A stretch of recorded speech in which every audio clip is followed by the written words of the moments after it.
ni nyami fo doro ko Dawuda jalagu ya soro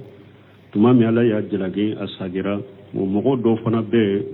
u do tanu nu be ke sababu ko luta demba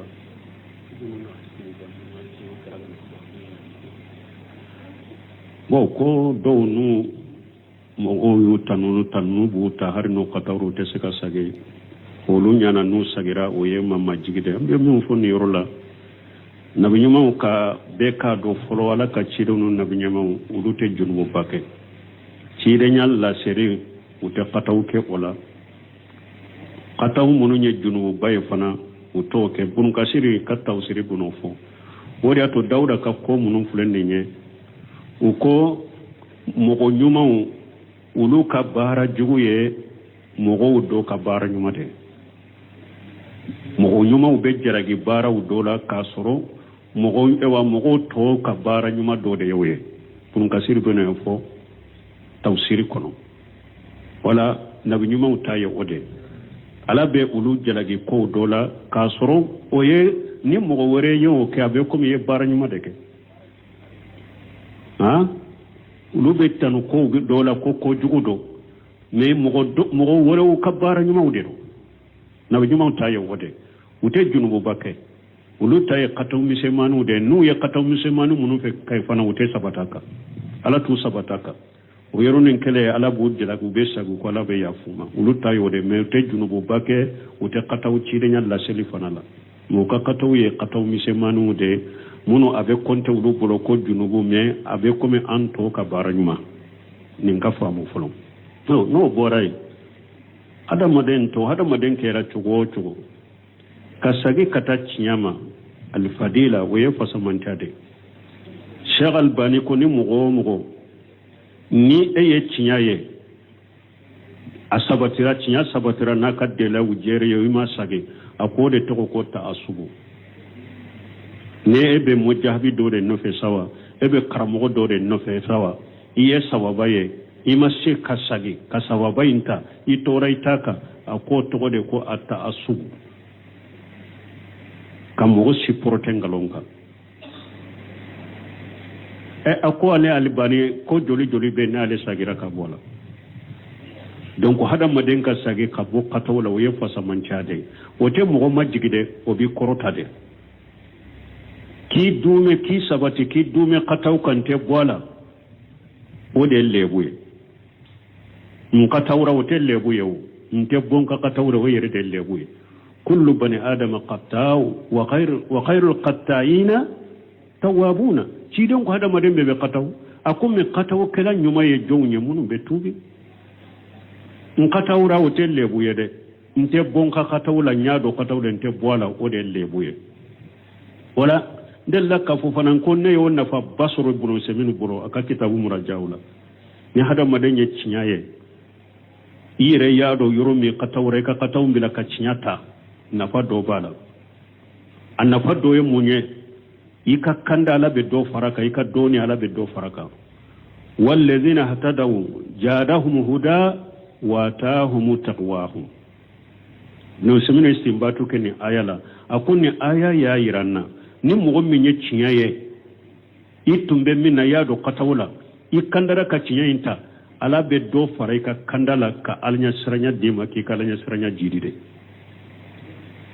oye fasamanta yerede obe fasamantani titiri de dima dobe faray ka kanda ka dobe faray ka famu ka dobe faray ka alanya siranya ka yerede mente bu katawla kataw fana donne bolo ode to ko lebu ala kan kisama ode to ko fana ko yere bonya الكبر بطر الحق وقمت الناس يربونيا يدكي باتشنياما كجومغو لا فنا karasa de benne ka kataru yirinya lawa karasa de betokke sababu ko ne ba sagin ko wa donc ninde to ko yere bonya ci den ko ninde misqala jarabi biskun ko ni te do arjanna kuno ala kan kisama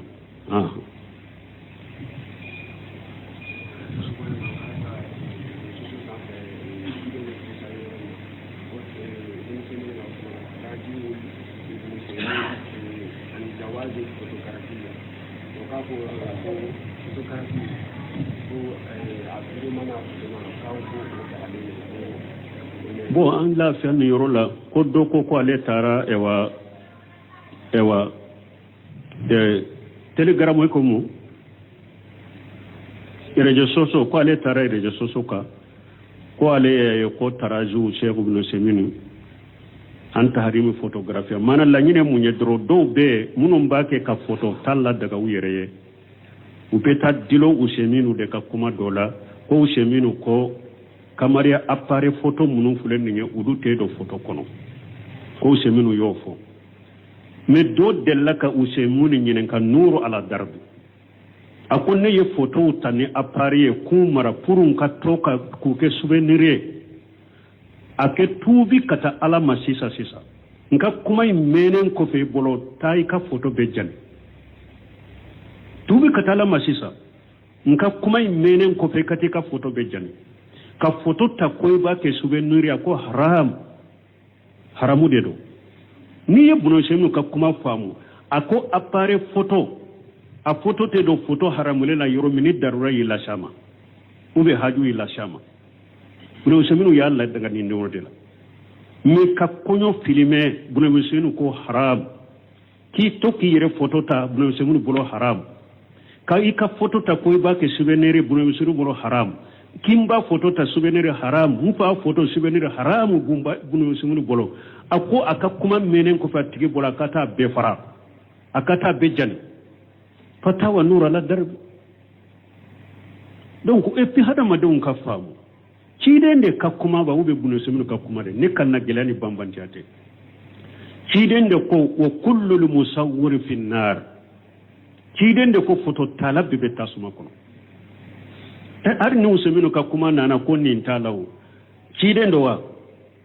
usuminu kum wa alebe kataw doni ka mawrebe kataw mo worebe kataw ako doni ke baga kera chogo andi ka kuma pese qur'ana ni sunna dem kaina mankana e buno semnu ma e bunte me ka kuma do bila ha nu ma gire abura ma bumbaji akaramo bumbaji ma ka kuma do bila monna ni buno semnu pana ye fem fo yoro me ani hadisa ma nyogonta ni doni ke ba sahlen to ma nyogonta unte se kabila hara ka sur buno semnu ka fo ko appareil photo de do photo la ante swama haram janko ma fo moy uyere de yalla de genina an kana karmo supporter ambe qur'ana ni sunna de lajje ci de wonto yo mamadou bin ibrahima ibumbaji ka karmo yo ode saudiya ka mufti min mbora ibumbaji nana ale yere de kira sababu bumbaji ka ke saudiya ka mufti don do la bumbaji de kire do fo a ko mamadou bin ibrahima ko te ko mamadou bin ibrahima te nabi nyumay ko nabi nyumatew usenu te nabi nyumay alhamdulillah doni ke baga ya yere jija ka suru beta dilo aka kuma min nan na uma famude Useminu ma photo la daga Useminu boro photo e haramude ale ko ni ka darura sera mare ka haju sera ma abese ka tanaye parce que atedo photo munu hadisa na ka photo min haramwa atola donc darura ba ka photo la daga ye ani haju ani ka photo tanaye ka ke souvenir ube ka musollan kulun photo ta ube e wankin ka bo photo ta ka ke ba photo ta ka ke souvenir ube ka e wa bugotigini ne fe ko photo una sinu ko no haramude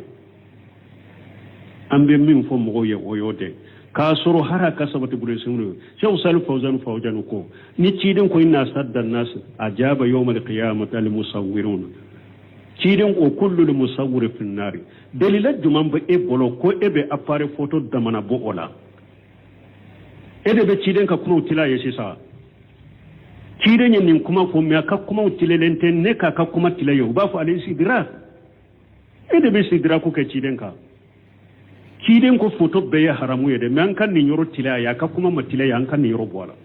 ede be kiden ka kuma tilaya akko photo be haram na ya suru kiden ta do ko appare ni appare mu bena kiden tigi ala ta do ko bena mun na kiden ko photo talabe be tasuma kono alama wa hu jiga ka appare sugu do bena o sen tala de o fora en ko tuma mi finyata ko bere minata timbulo kata misir la kiden ko salli ka sokono tuma min na man ka salla ka sokono alama wa hawciyam kanan no ya dama tuma min mun na ma ko ni sara kelela mbemi akoy gar janna aku yala ni sara seydu su yabin ka junube ya fa ciden ko ho ni juru sentala alama jibrila de cidem juru sentala de seydu su yate mo ka hake ciade ate juru ya fa ka boyla de o faya de cide masagi ka cewele ko faya mais tuma mi ako photo tala bebe tasuma kono ala bado appare benaw munna ala ma appare bola ede go bola ambe min fo photographie to de photo do ba fo ko habusi habsu jelle ko ewa suma mina de do e ta photo tala na ta photo tala fe ko nanga suma mina nanga suma mina ba fo suma mina ne te se suma mina la ko suma mina la fente ne bolo ne ko ni photo tala de ni be ewa photo de fe isigi sheji fule tabali fule shiga kan kika photo ta mais ni mana photo ta kama suma mina fente ne bolo ya de ne te se suma mina abo fuyew ta photo tala fe ke ka funka suma mina ke ni suma de do habusu jilli ta ko aka ka suma mina ke ni tara photo tala ko ngoy ba fo den ka photo tare alaka hakli manda made wodi atu suleiman wurhi ko akonni hari na ya hasro keme sara doni ke baga ewa ta doni ke baga ta konon toy ulubbe ka fo yere fente photo la de me kelen ka fo photo haramule na delilan haklima mo kelen ka kuma haramule kamare kana tayire fili junubula ومن تغى صبحات فقد صبر لدينه وإرده كون يغنبلي ألاكو الحلال بين والحرام بين أكو حلال بانغالين حرام بانغالين وبينهم أمور مستبحات أكو مكودو بحلالان حرام تولو يغنبلين ومن تغى صبحات مكيرين كون يغنبلي نمو من يرك كرساما فقد صبر لدينه وإرده يكدينا كسرى يكفر كلو كسرى ومن وقع في صبحات متيرين كوني مغو دونك ايوا كوني غاميلن كونو يا خوف الحرام اكوني دونا كوني غاميلن كوني بيتا دو حرام كونو دي ايا مثال yake komi gene kala nani akabagaw nana yoro kerefe yoro mi ko mo baga kanani yoro dude alena akabagaw nana o yoro de kerefe munula ate yoro majanya kabo yoro na alabanya munye bagaw mbajo de donc subahu yo ode akake hari subahe e bi yere filini subahani nin junubu nin tasuma kono hari ni mo kelen ka kuma e chogodi janko ciiden ka kuma hari doni ke ba kelen ka fo ko photographe ya haramu ye hakilima ni ka hakili dafale ni be sir alanye yere kurusi bi bolo iti yere fili tasuma kono ni o mo kelen ka kuma e janko ciiden ka hadisa sahalew alaka hakimanda malaka la siranja malaka tangala kan kolosi ambe mum fo hada mandon ka sabale ure semenu ka kumate hoja nani delelata nyogofe janko ma fo moye ka appare photo la daga ure semenu ya fo ni sababu do ya fo ye ne ye photo tani appare ko tajani tubi ka taala mahramu tajani abe mum fo alaka hakimanda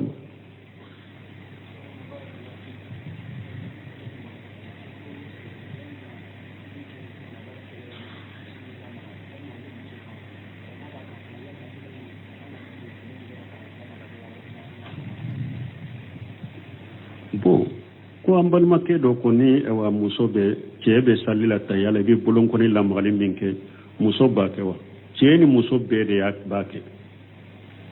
ay an-nisaa sagharu irzal doni ko ko ni bato nana ko ala bato de do ni delela jele mana kam musoni ce ku bonyo na ala musoni cebe de kelanyala ko muso ka bolo na magale nyana ko wali cew baye ni muso be wali cew kuranya fa wero awde teslamia sariya ka kadiri kono de yato ni ngadi sugu benaw akanji munye ko muso ya ka bolo ngori la wali cew taya na be islamia sariya kadiri kono muso ba fari ko bede sutura wali cew ko muso fari ko bede le wali cew ko ni gamba abolola ube abolo sutura lendo wali cew boya awa muso ba bolo la maga komi cheba bolo la maga tayala chogomire ni wali chewbe mimba wajibire mbaka aka bolo fara aka bolo sutura de kanyeda sutura hari ni doni kama daga dari tigi ko muso beye lawrai ni anyeda una tege fara fulate na ba ka sokono da kamu jumara mu koro me ni muso be sali wali chewde be fari kolo bede lawrai ba bede sutura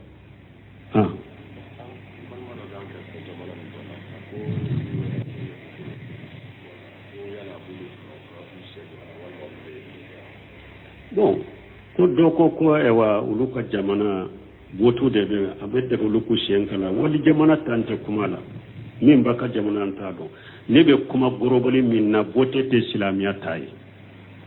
vote te silamiya koye silamiya tayi ne yo fo jamana in kono ya ka caya hari munun temena nu ma me anta kono nu ya ke kamugo giru ya ka nyana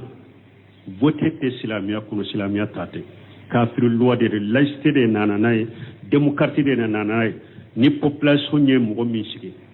fato bola haklinta bola muso bola demiseni bola ni ewa jama caya duru silamiya sariya fama sigi cogo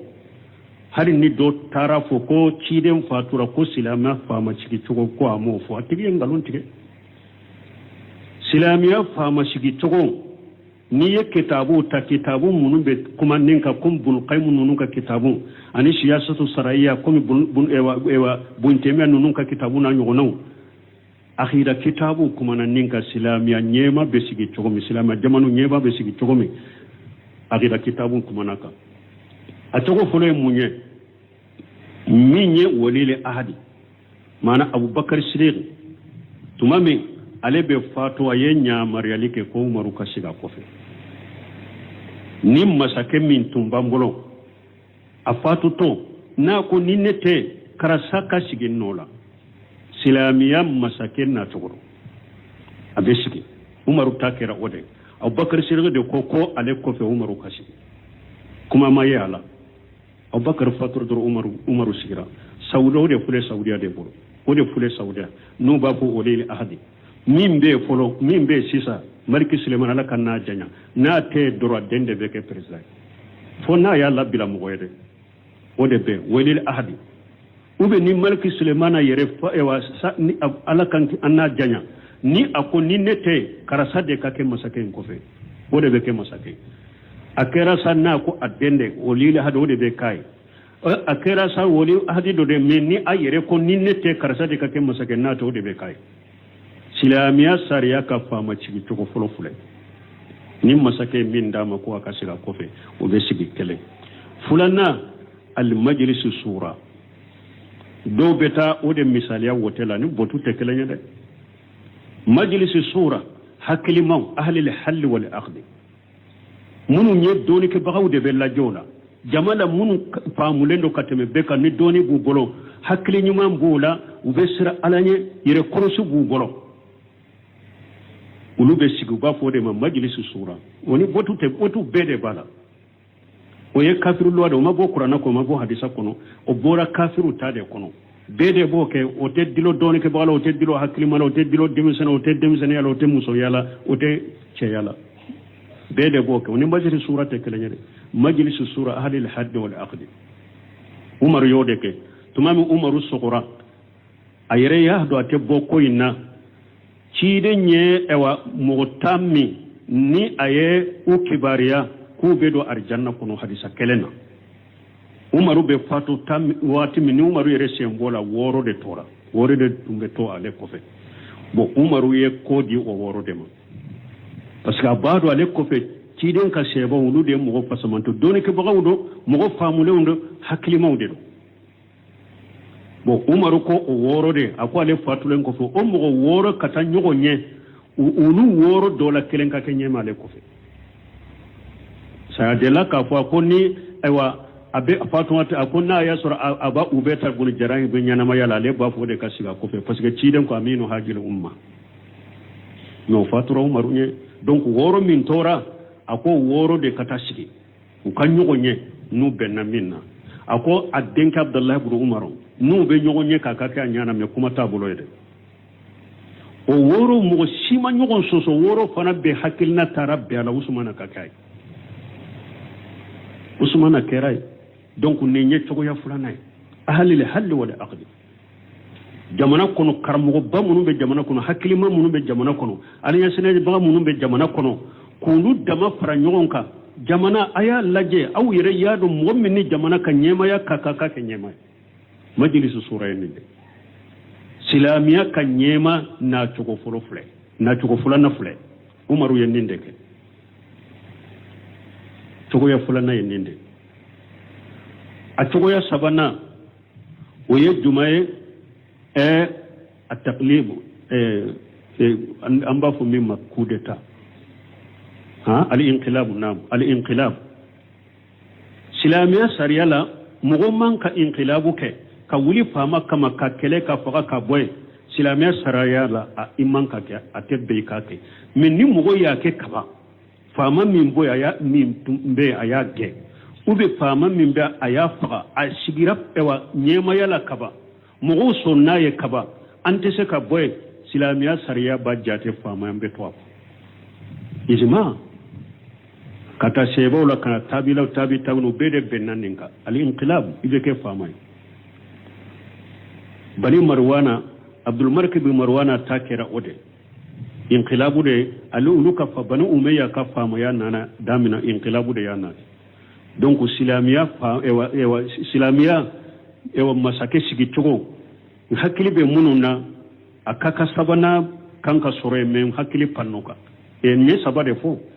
akaka nani na ka soroye hakili pannoka donc silamiya sariya fa masigi chogo ye nununde me votu min fulen nye nente uluka jamana don te kumo kade me votu te be silamiya sarela hari lejina daima li bosili me oleftai uye votu la daga yorome ka fo mo ka woteke masala jamana munumbe sariya tigeni luade dode sorola akon nebe fama ya nyini nebe jamana ka nyema ya nyini ni ne nyema ya soro dongo don kera nyema mbelwa boy pew mbena ni sila masariya ukonna yenni mugo soro adale mbala fana ni akera nyema yo fana belwa imbwe kanani sila masariya ukon ni na nyogona bese ka vote kenenye bo aka vote to fana aka yire koloshi aka na fenke vote un kono minna ka silama sarateta aba yire koloso fana la yalla ni vote mun fudene mo be se ka dola ko be yire koloshi te fenke minni silama be nyol soso hari lezina daima tumamu ko be se ka do vote minna wiya tugo fonende ni min ko be sariya loi be pew be na ni silama sariya a ube loi min boy ni ma se ka boy direct mba chaman ko ni nyoni ka boy ni ne nyema ya soro na ye ni mo soro adara la na ye nyema ya soro be se ka ke fana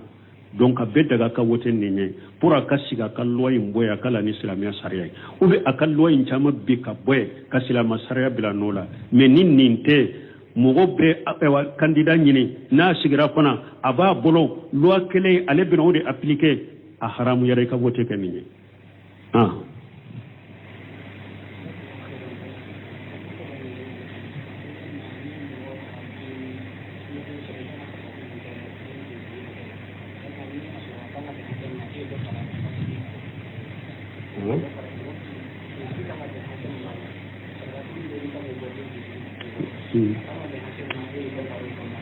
te bu samin katteme fama cin isigi to nani na albayat ode kera usmana ode kera ali ibn abi talib tay albayat mana benka kala ahli al-hal wal aqd ayado umaru taliye mu wore de sugantiya wata me alita ahli al-hal wal aqd mogo munun be jamana der no ulu be se ka ko shirika ko foni doni ke bagaw do haklimaw de do nu ulu benna anye karasa ke nyemaye ube ke nyemaye uyel allah du tay anye ke nyemaye ube ke nyemaye ali ibn abi talib sigira chugumi ahli al hal wal aqd ulu de yasir mame wala nin fana ani ewa majlisi sura tekele sura yede aw mo damado nyekko di aw nakata nyogonye waye majlisi sura yi bon ni nyede sisa mo damato den ni nyede me hakili maw anya do munu nyed doni ke bawo munya hakili maw betede beta sendo ala de amba do mo munu kala leno famu leno hakili bola yer kursu bulo be sira lanye donc nu ulu damaye mo mi swaji karasa anje nanaye ikasilama umara ulu yillahi du taye ka ba ku tege de ma anje nanika e wa marale ahli la hal wal aqd uye baya kiye e fana be ke nyemay donc silama nyema benan nin la halan nani de la nu sabati lembe aqida kitabula eko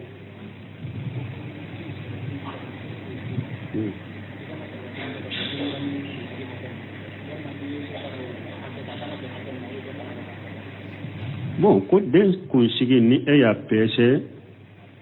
a bɛnna garamu hakɛ min na ni e yɛrɛ ye dɔ fara ka ka sarakati basi big la basi tɛ kan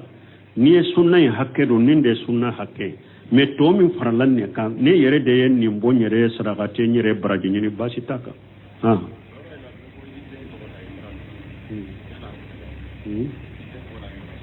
ko i k'i den tɔgɔ da imurana a bɛ daga basi t'a la imurana tɔgɔ bɛ kuranna kɔnɔ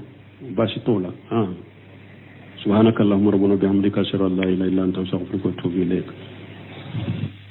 ron nyami on fodro ko dawuda jalagu ya soro tuma mi ala ya jalagi asagira mo mogo do fana be o do tanu nu be ke sababu e kuluta bomba